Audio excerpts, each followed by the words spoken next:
Maayong bungtag sa tanan. Karong adlaw, diri na si Mother sa pabahay. O, si Mother, may hawak na siyang tinapay na ansimada. Pero kanina, hindi na ako kanina nag-consent sa pagkain ni Mother ng ansimada. Kasi, mayroon pa akong ketchup sa aking pag-vlog. Ngayong umaga, kumbaga is another vlog, another video sa pag-vlog namin ni Mother. Alam niyo naman si Mother is, ang hindi po sa nakaalam sa lahat, si Mother po is, mayroon po si Mother sakit na ulianin or all Alzheimer disease. Kasi 2011 po is si Mother po is nagka-stroke. Kaya nga, si Mother, palagi dito lang si Mother sa bahay, nakaupo or minsan nakahiga, ano yun. Kaya nga, sa mga anak dyan na mayroon mga nanay na mga ulianin or mga nanay na mga mayroon ng konting kakaibang mga ugali, kaya nga sa ating mga anak kailangan is mahaba yung ating pasyensya. Katulad sa nanay ko is palaging mayroon mga pagkain, tapos ito yung kay Mother kitaka, ang laman nito is lipstick at saka yung kanyang perfume at kanyang ay hindi ko na alam kung ano, basta dito hindi ko na nabuksan, basta nandito lahat yung kay Mother pang paganda sa kanya. Bex pala, o nandito lahat. Tapos si Miming, nandyan yung aking alagang pusa. Karon di ay magkuan di ay ta mag pirito ta sa gagmayng kamuti. Ang color niya is kuan yellow. Yellow ang color niya ani nga kamuti. Mao ni siya ang akong tanom kadtong month of November last year. Then mingudod na good siya. Then sa atong pagtanom naagod tay nga gamay nga na harvest. Bisag dili perfect nga bunga ang iyang unod, ang important test naka harvest gihapon ta bisag gamay. Pero ang akong pagkaluto ani pirito ni siya, pirituhon lang nako pero walay asukar, kumbaga is plain lang siya nga akong pagkaluto unya sa akong pagluto or sa akong pagpakaon sa akong inahan. Then ako nang ipakita sa inyo ang pagkaon sa akong inahan sa kamuti sa piharito. Mauni di ay siya ang kuan, mauni ay siya ang among balay nga pabahay. Mauni na siya among balay nga pabahay. Diba? Kamu na ang magkusog sa among balay ka na siya. Pantis akong inahan is naligo na manggod si mamang karon. Onya ako pa na siyang labhan, tapos naka ready na diha akong labhanan karong buntag. Then mao ni siya ang akong tanom nga kamuti, mao na siya akong kamuti. Katong paglakaw nako dili pa man masyado ni siya dako ang kuan kining labo ang sagbot, karon is labo na gyud tungod sa sig ulan. Mao na siyang tambo kaayo ang kuan ang sagbot tambo kaayo. Tapos diri dapita mo ni among jutay nga kuan gamay nga basurahan, pero na siya every na siya nga kuan pag mainit amo na siyang ginasunog. Mao ni siya ang among manok nga panabong di ay, pero dili ko kamao manabong. Din karon mao na siya ang among balay nga original gyud, kana nga balay among original. Mao na siya ang pagkahuman og bagyong Pablo, mao na siya among balay nga CRS nga hatag sa mo sa pari or sa active, di ba? Diha pud nga among balay is naipod ko diha mga bisayang manok di ay, mga bisayang kiat na mga manok nako. Daghan na siya, kaso lang is namatay na siya tungod sa ulan init daw. Yung kana nga kuan sa akong pag-vlog, di ba? Sa akong pag-vlog sana hinautunta nga makuhaan siya og leksyon sa mga either sa mga anak, di ba? Sa mga inahan anak diha nga na mga inahan ingon sa akong inahan nga ulianin sana nga ato silang atimanon samtang buhi pa, di ba?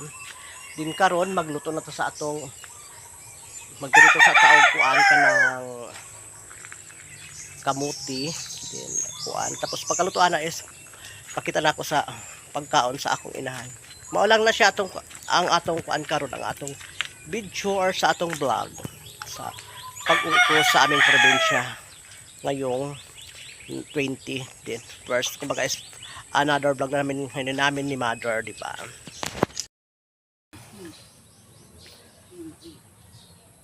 Ngayong umaga ay magbumukbang si Mother ng kamote. O itong kamote yan, mga kaseswang. Oh.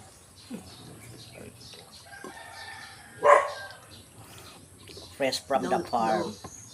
Maliit lang siya mga kamarites. O maliit lang siya yung yung aking harvest na kamote. Di ba? Maliit lang siya.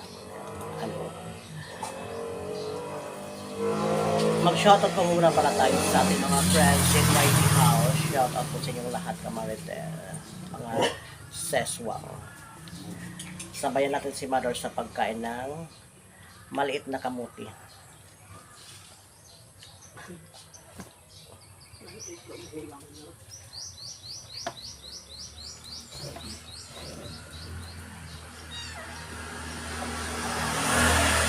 Sarap. Tapos mayroon tayong saging dito. May saging.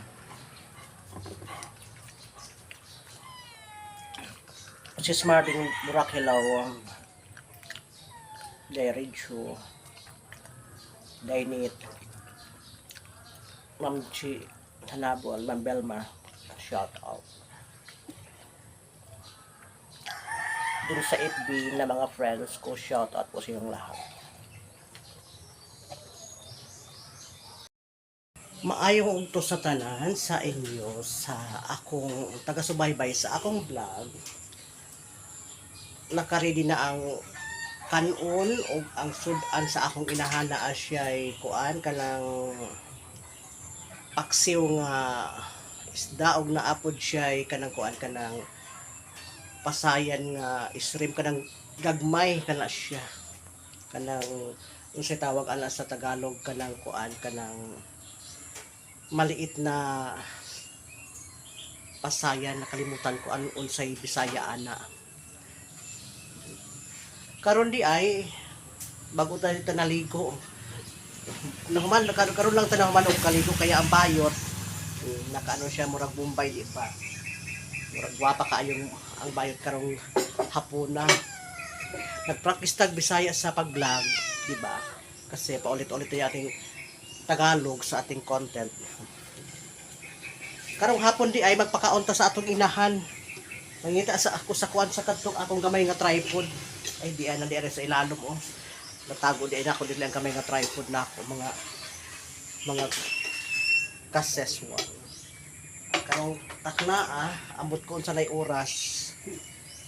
Ang akong inahan min kaon na min kaon na. Ang akong inahan min kaon na oh.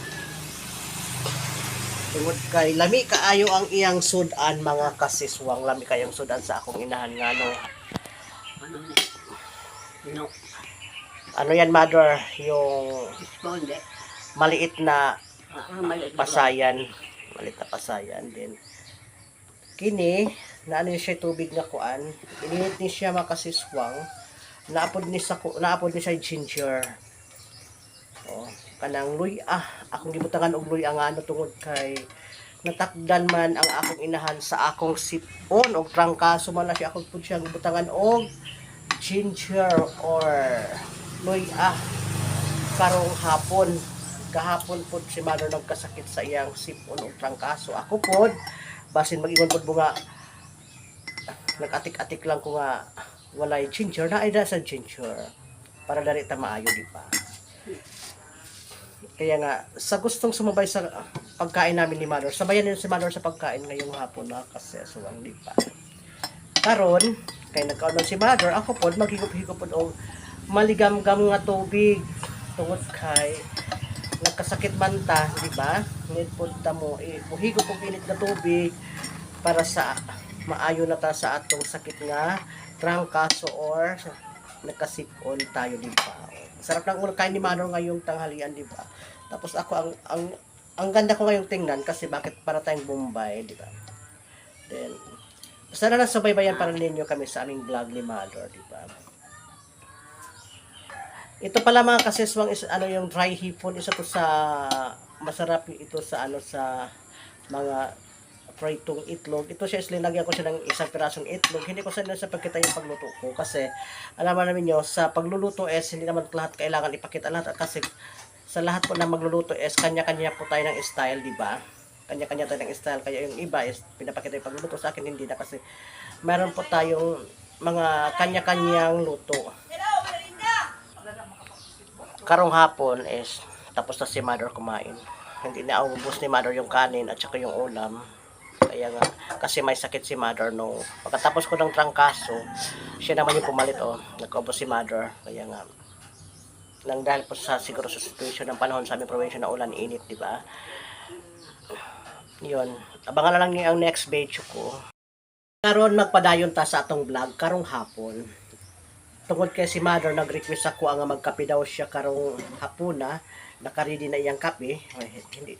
Wala lang na ko sa inyo gipakita ang pagbutang sa kape sa akong inahan kay kuan man medyo taas-taas man atong kuan video kung magkuan pa magbutang patag kape ug asukar din. Kumbaga is dinire ko na sa paglagay ng kape at asukar. Ito talaga yung kape. Si mother pag nagko-coffee si mother, ano lang siya yung hindi masyadong maitim, tamang-tama lang yung yung ating pagtitimpla ng coffee ni mother. Tapos napud tay ansimada. Kining ansimada kanina pa ning buntag ansimada. Gipalit sa akong pag-umangkon ganinang buntag. Din ganinang buntag nagkaon po na akong inahan-ani sa ansimada katong intro ko kanina dito sa dito sa gawa sa kilid sa among pabahay. Din mao ni ang si ansimada sa amo ang lugar punong-puno ng ng white sugar yung ansimada, tapos merong yan yung star margarine, di ba? Yun. Kasi si mother, sabi niya sa akin, isuwinan siya mamaya-maya pagkatapos pag coffee niya ngayong hapon. Tapos ako hindi pa ako nakapag-inom ng tubig kasi galing po ako din kumain ng aking tanghalian or aking almusal. Kaya nga ito na yung ating tubig na maligam-gam na with matching ginger, di ba? Sabayan ninyo kami ni mother sa pag coffee at si mother sabayan niyo din si mother sa pagkain ng tinapay, di ba? Sa hindi pa diyan kumain ng or nag-snack, sabayan niyo kami ngayon ni mother sa pag snack time with coffee with maligam-gam na tubig mga kaseswang. Lang yung aso. Tapos karong hapon di ay ang atong mga alagang iring na adiri ang atong alagang iring atong alaga tapos ang usa diha laos ang usa diha diri kanang usa naa diha ang usa pod ka iring nako, di ba? Bisag ingon may kapobre diri sa among panimalay pero daghan mig kuan mga abubot mga kuan mga naero namo, di ba? Sabayan ninyo kami sa pag inom sa tubig o sa kape sa akong inahan. Karon di ay ang ako inahan sige kuan sa iyang iyang pagkaon sige kung kuan sige siya kuhit siya pagkaon karong hapon. Pagpaman-ani ron sa pagkaon sa akong inahan ako na siya ato dito sa Pikas Balay kay magpakuan man ko karon magpa-xerox ko sa akong national ID karong hapon, di ba? Then pa-xerox na ko is ipakita pud nako ang akong vlog sa doon sa dito sa paingon dito sa akong magpa-xerox mag-vlog pud ko dito sa tunga sa karsada, di ba? Mag-vlog pa ta dito para inyo pud makita ang sentro sa among lugar dire sa Katiil para may na lang ang uban nga mga OFW nato nga taga ibang bansa makita nila ang lungsod sa Katiil. Then kana at least na sila instead sa Kamingaw matambalan ang ilang Kamingaw sa lungsod sa among lugar, di ba? Highway sa among probinsya mga kaseswang mao ni siya. Paingon ni siya sa Davao City ug Mati City nga kuan nga highway ug karon diri ko kuan sa akong national ID. Din mao ni siya ang paingon sa Bislig City or sa Butuan City. Gabi diri ko sa tindahan ni Florence Paho. Kitagaan mi niya presko nga saging, nindot kaayo tapos ang iyang saging cute kaayo tapos tambukon nga gamayon with Inday Albiso si Madam Inday Albiso isa sa hi po customer. Good evening. Ang tag-iya Ang tag-iya sa sagingan diri sa amoa si Florence Pound. Mao na siya pinakadakong hacienda diri sa part o Bagidanan mga kaseswang. Karon kay ang iyang mga saging overripe na iyan ang gipanghatag sa amoa. Siyempre mga unggoy mi kay kinahanglan gyud nimo kaon og saging. Tambal pud ni siya sa kuan sa mga tuhod-tuhod siguro. Tama ba? Tama. Oo. Potassium. Potassium oo. Pagkuan sa puso. Salamat kayo Madam Florence sa grasyang imong gihatag sa amoa ha. Yes. God bless Madam Florence with Inday Alviso. Salamat po. God bless. Si Inday nung dati na doon ako sa Iloilo, siya din nag-ano ng ano ko ng aking ID at si Madam Florence. Shout out sa team Oswag. Kanato ini. Kanato ini. Team Kanato ini. Team Kanato ini. Oh. Basta tingog. Kanato ini. The best. Yan yung aming poultry mga kamarites. O siya nag-fried rice po tayo mga kamarites ngayong umaga kasi nag-request si Mother na mag-fried rice po tayo. Si Mother is palabas na sa pabahay or papasok pala sa pabahay. Oh. May dala si Mother na kanyang plastic. Diyan si Mother mamaya dyan. Oh. Diyan na si Mother. Oh, malabas na si Mother. Ngayong umaga ay magmumukbang na yung nanay ko. Yan, magmumukbang na si Mother ngayong umaga ng kanyang almusal. Yung kanyang ulam is fried egg lang po. Tapos meron siyang fruit salad na kamuti with saging kamarites. Oh. Diyan, oh, may aso, may pusa dyan, oh. Doon, may pusa, oh. Ngayon, nag-request sa akin si Mother ng maligamdam na tubig mga kaseswang yung brown NS. Yan, kakain naman si Mother ng kanyang dessert mga kamarites or mga kaseswang, oh. Malamig, Mother? Malamig? Malamig kasi naka-pressure yan, eh. Yan, nasarap lang kain ni Mother ngayong umaga, kanyang pang dessert. May pusa dyan o si Miming. Hinawakan ni Mother yung kanyang fruit salad kamarites or mga kaseswang. Sabon ko na po mo.